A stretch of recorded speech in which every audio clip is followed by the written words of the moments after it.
Nós estamos aqui nesse encontro tão agradável, né? Porque fala de acolhimento, de cuidar das pessoas, principalmente as pessoas vulneráveis, em situação de dificuldade, em situação de rua muitas vezes, né?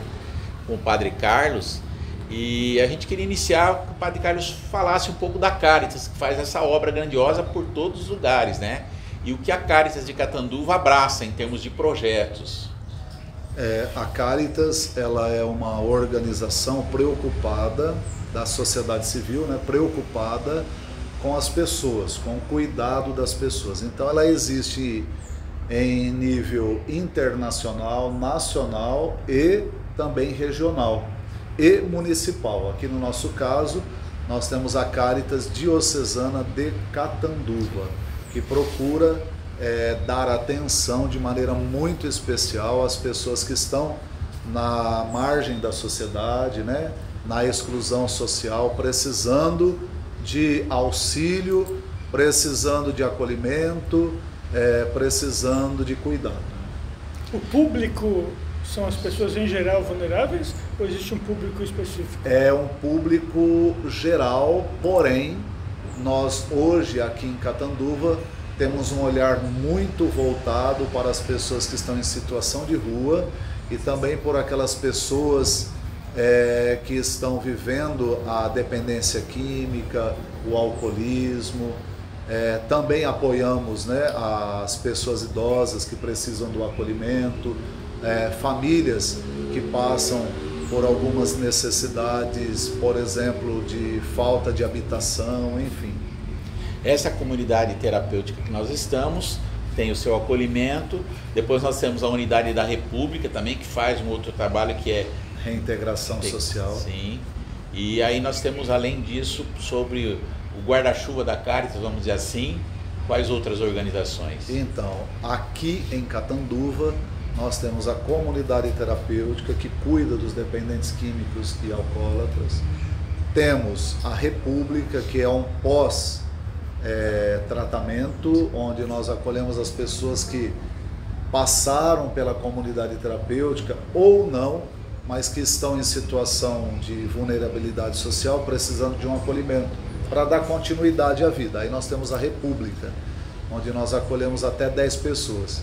E depois nós temos o SOS Caritas, que procura ajudar as pessoas que estão acamadas ou não nas suas casas, né, precisando de objetos de saúde, como cadeira de rodas, cadeira de banho, muletas, enfim. Agora, a Caritas, ela ainda tem um trabalho de orientação, de acompanhamento com asilos, com casa de acolhimento de crianças e adolescentes, como também a casa que visa o acolhimento de pessoas em situação de rua. O senhor é o único gestor, o principal gestor? Como é que é a sua relação com todo esse sistema? Eu sou o principal, mas tem toda uma diretoria, né, que também realiza todo esse trabalho, me auxilia. Então é um trabalho composto por muitos voluntários, mas também por muitos funcionários contratados, que hoje chega a 149 funcionários. O que banca toda essa estrutura? Como é que vocês conseguem pagar por tudo isso? A sociedade, não toda a sociedade, porque nem todas as pessoas da sociedade estão abertas à fraternidade e à solidariedade. São pessoas da sociedade que estão abertas a esse auxílio, né?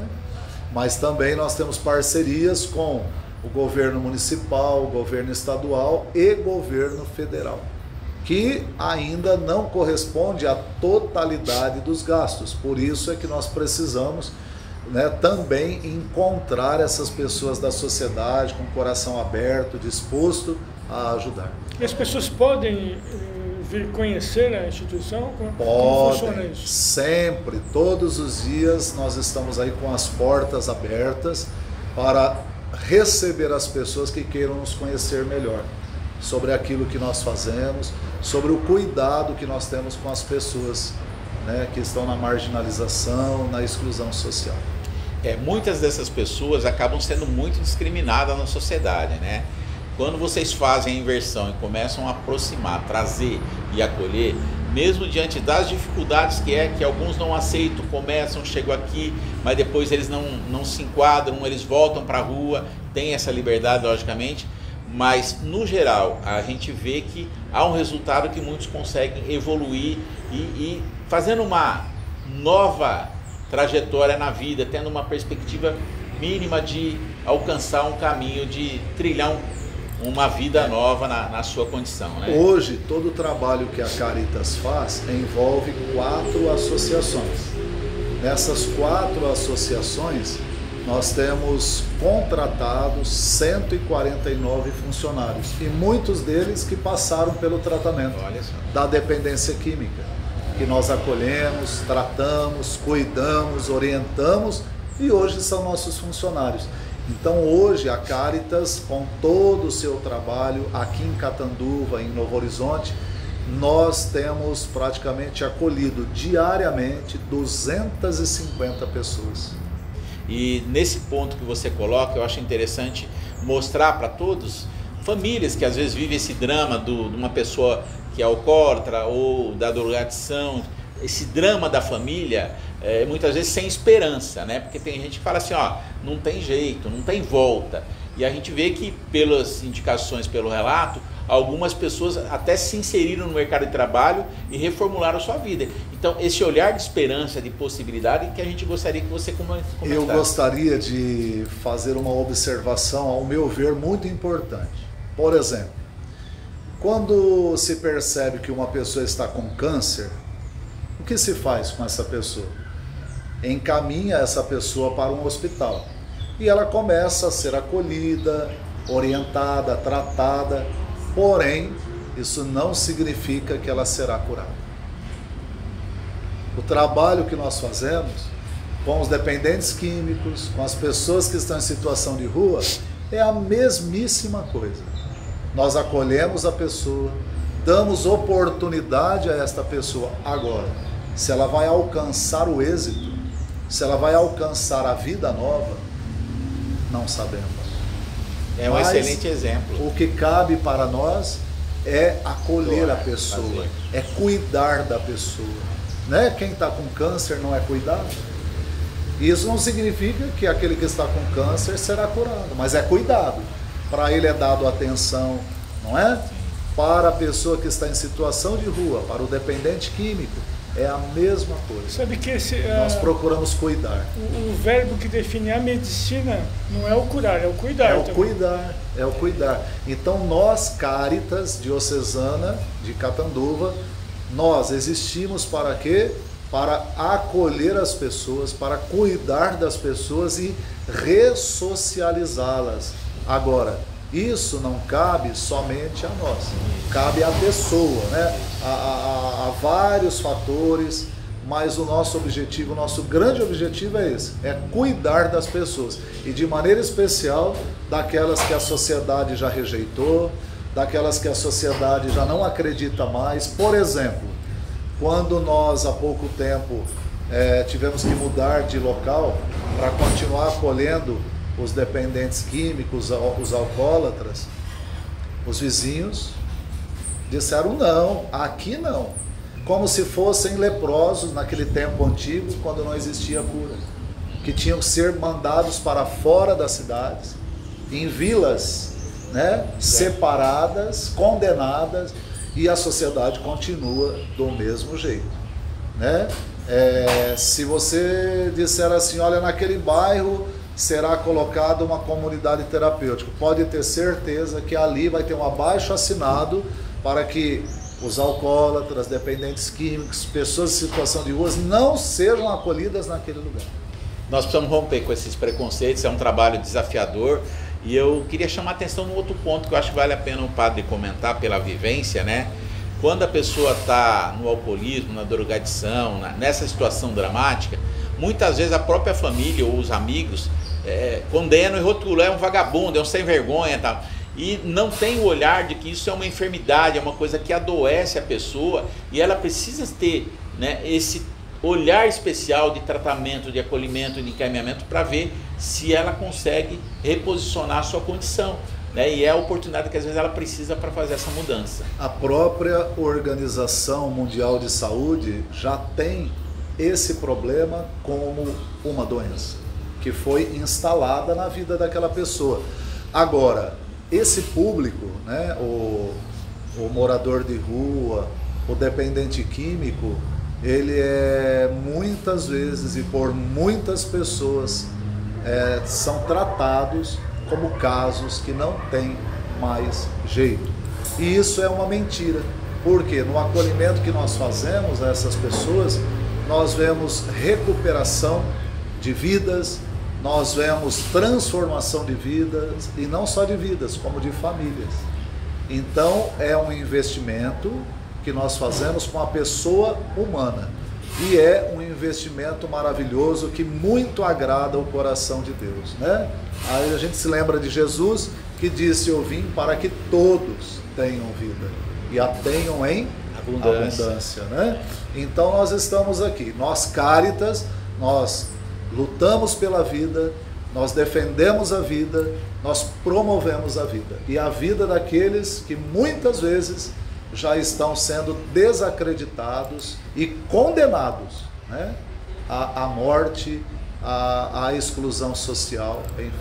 O olhar da Arcos vai muito nesse sentido, né, de trazer a esperança de que há possibilidade, que a sociedade tem todos esses desafios, mas se há olhares sensíveis, pessoas sensíveis, e que isso precisa contaminar mais pessoas a se engajarem, né, em serem beneficentes, em se doarem, em auxiliarem as organizações, ajudarem as pessoas, a gente tem sim esperança e a gente acredita nessa evolução. Conta pra gente um pouco de como o Padre Carlos entrou nesse enredo Cáritas Pessoas Vulneráveis. Eu estava como seminarista e na época o bispo diocesano Dom Celso, hoje já falecido, dizia para mim: Carlos, você tem que trabalhar na Cáritas, porque ele já me via correndo, né, com os dependentes químicos, com as pessoas em situação de rua. O tempo passou, no primeiro ano já de sacerdote, de padre, nós já tivemos esse olhar voltado para essas pessoas e já começamos a acolher, edificamos uma comunidade terapêutica, a partir daí uma república para dar continuidade àquele acolhimento da comunidade terapêutica. Depois veio o trabalho com menores, depois com idosos, e enfim, e tudo foi acontecendo dentro dessa dinâmica. Mas o início de tudo, na verdade, foi um chamado de Deus para ajudar estas pessoas que muitas vezes nem a própria família consegue mais ajudar, né? Esse chamado que veio do senhor, já seminarista na época, né? Antes de seminarista. Antes de seminarista ainda. Esse chamado qualquer pessoa pode receber, em princípio. Independentemente da crença e da religião dela. É isso mesmo? Isso. Na verdade, o meu chamado foi a partir de um sonho. Eu sonhei que eu estava na praça de Ibirá, que nós conhecemos bem, né, Dr. Wagner? Sim. E lá na praça eu encontrei um amigo meu deitado no banco da praça, não tinha mais ninguém na praça, a igreja com a porta fechada, e esse meu amigo deitado no banco, alcoolizado, drogado, e eu olhei para ele, eu senti tanta compaixão e perguntei para ele: o que fizeram com você? Então eu peguei ele no colo e comecei a caminhar. Acordei e a Bíblia estava do meu lado, Lucas 10, Evangelho de Lucas 10. Jesus, então, nessa passagem da Bíblia, envia seus discípulos a anunciar o reino de Deus, a curar os doentes, a expulsar os demônios. E no finalzinho está escrito que os discípulos voltaram felizes, porque até os demônios eram submissos a eles em nome de Jesus. E Jesus então olha para eles e diz: mas não se alegrem simplesmente por isso. Alegrem-se porque os seus nomes estão escritos no céu.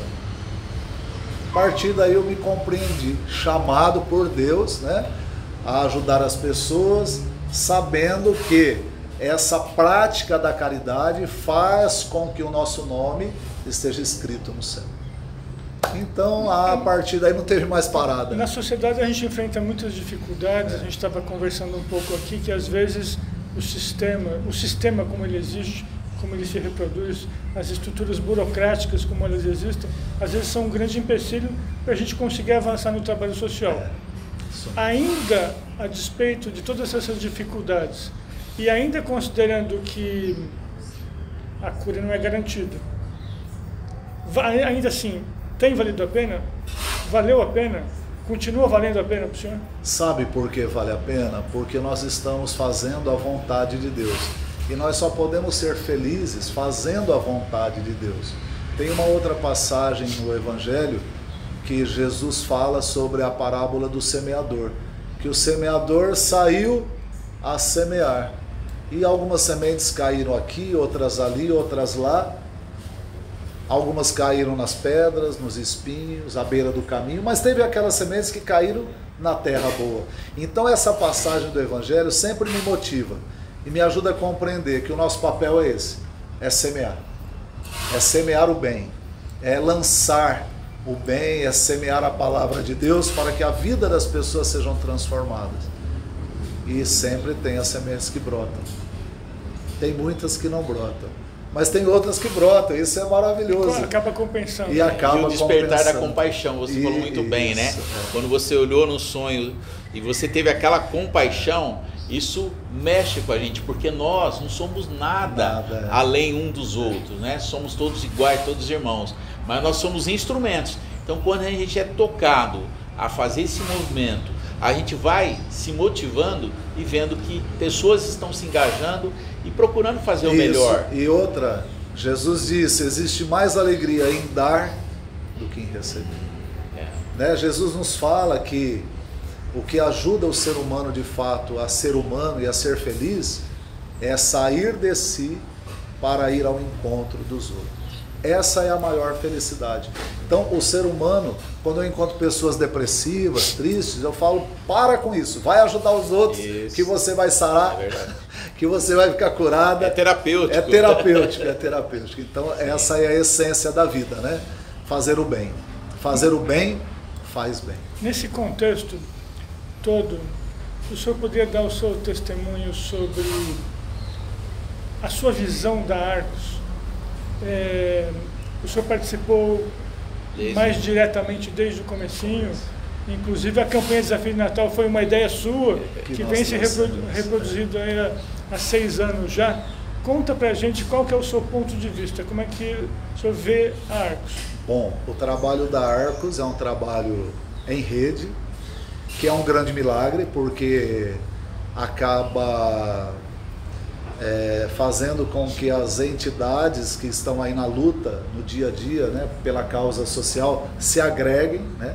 Então é uma agregação milagrosa de muitas entidades, associações aqui de Catanduva e também algumas que não são daqui, e que estão sendo aí na sociedade um grito, né, um grito chamando a atenção da sociedade para a prática do bem, para a unidade, para aquilo que deve ser feito em relação às pessoas que precisam de ajuda. Então tem sido maravilhoso. Eu não estou tão presente devido a toda a nossa estrutura que exige muito, né? Porque além disso eu tenho também a paróquia Imaculada Conceição. Gostaria de estar mais presente, mas no momento fica um pouco inviável. Mas eu peço a Deus que seja a Arcos cada dia mais abençoada, né? Cada dia mais possa dar frutos e frutos e frutos e frutos. Mas é um trabalho abençoado. Agregador. Um trabalho agregador, um trabalho que está mostrando aí para a sociedade que na unidade nós conseguimos um trabalho muito maior e muito mais efetivo. O que a Caritas precisa? Precisa de mais recursos? Precisa de voluntários? Quais são as carências da Caritas? Hoje a Caritas, ela precisa, sempre precisou e continua precisando de pessoas de boa vontade que possam somar ao nosso trabalho, não só com a ajuda financeira, mas também com a questão do voluntariado, né? Porque a Caritas, nós sobrevivemos da providência de Deus, sobrevivemos das doações das pessoas. É claro que nós temos parceria com o governo municipal, estadual, federal, mas nós sabemos que não é ainda o suficiente para realizar tudo aquilo que a gente precisa realizar. Então, daí a necessidade de pessoas que se comprometam, não só financeiramente, mas também voluntariamente e com as orações, porque a oração para a prática do bem é fundamental, porque é algo muito difícil, é muito cansativo, muito difícil fazer o bem. Tanto é que por isso que não tem muitas pessoas que queiram fazer o bem, né? Porque exige sacrifício, exige renúncias, exige uma disponibilidade, e então nós precisamos também muito das orações das pessoas, como a própria Arcos precisa. Por quê? Porque nós encontramos no mundo a maldade. Do mesmo jeito que nós encontramos Deus, que é bom, que é supremo, que está acima de tudo, nós encontramos também o mal que vai entrando, né, pelas diversas situações e querendo dificultar a prática do bem. Então nós precisamos muito, muito, muito da ajuda das pessoas, seja financeira, seja a ajuda voluntária, seja a ajuda espiritual. Muito, muito. Qual seria a sua mensagem final para esse nosso encontro e para as muitas pessoas que vão ver esse vídeo? Qual seria a mensagem, considerando tudo que a gente tratou aqui hoje, considerando a vulnerabilidade das pessoas, a sociedade em que a gente vive, considerando a questão religiosa? Qual seria a sua mensagem de hoje? Um dia desses, eu acolhi um rapaz em situação de rua na paróquia e eu quis sentar com ele para saber dele a história, porque nós não podemos ajudar alguém sem antes conhecer a história desse alguém. E ele me disse: padre, hoje eu tenho quase 50 anos, estou caminhando pelas ruas, para lá e para cá, fui preso, fiquei preso por 12 anos, mas com 11 anos o meu pai me expulsou de casa. E a partir daí eu tive que sobreviver nas ruas com 11 anos. Me envolvi com as drogas, com o álcool, com outras coisas, com o tráfico, e hoje eu me encontro nesta situação. Então, o que é muito importante? Procurar dialogar com as pessoas, saber da história das pessoas. Resumindo, é preciso não julgar, mas estender as mãos para ajudar dentro daquilo que é possível, né? Então julguemos menos e ajudemos mais. Procuremos saber de fato sobre as situações, o que se diz aqui, o que se diz ali. Hoje nós estamos vivendo aí na era dos meios de comunicação e nós encontramos muitas mentiras dentro disso tudo. Então é preciso, de fato, conhecer, saber, dialogar, para depois tirar as conclusões e saber de fato o que fazer. Julgar menos e ajudar mais. Acho que é um bom fecho para a nossa conversa de hoje.